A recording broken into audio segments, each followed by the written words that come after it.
ఏమండోయ్! మీ ఇంట్లో అరటి చెట్టు ఉందా? అరటి చెట్టు ఉంటే కనుక అరిటాకు కేవలం పండగలప్పుడు లేదా ఎప్పుడన్నా స్పెషల్ ఈవెంట్స్‌లో భోజనాల్లోకే వాడడానికి కాదండి. అరిటాకుతో సమ్మర్ టైంలో ఒక మంచి టిప్ నాకు తెలిసింది చెప్తాను. ఉపయోగపడితే ఉపయోగించుకోండి. ఏం లేదండి, పెరుగు మనకి పుల్లగా అయిపోతూ ఉంటుంది సమ్మర్ టైంలో. అలాగే ఒక్కొక్కసారి గట్టిగా తోడుకోదు కదా! లైక్ టెంపరేచర్ చేంజెస్ వల్ల whatever might be the reasons. So, అలాంటప్పుడు ఏం చేస్తారంటే అరిటాకు తీసుకొని ఫ్రెష్‌గా ఉన్నది మీ ఇంట్లో ఉంటే లేదా పక్కింట్లో ఉంటే, ఎదురింట్లో ఉంటే రిక్వెస్ట్ చేసి తీసుకొని ఫ్రిడ్జ్‌లో పెట్టుకోండి.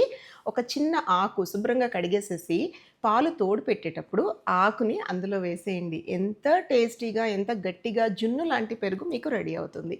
ఒకసారి రెడీ అయిన పెరుగుని మళ్ళీ మళ్ళీ తోడుకి వాడుకోవచ్చండి. ప్రతిసారి ఆకు వేయాల్సిన అవసరం లేదు. మళ్ళీ ఎప్పుడైనా ఒక వారం, 10 రోజులకి మీకు పెరుగు పలసగా ఉంది, టేస్టీగా లేదు అనిపిస్తే మళ్ళీ ఈ టిప్‌ని రిపీట్ చేయండి. టిప్ నచ్చిందా? ఇలాంటి టిప్స్ మరెన్నో వినాలి, చూడాలి అంటే నన్ను ఫాలో అవ్వండి.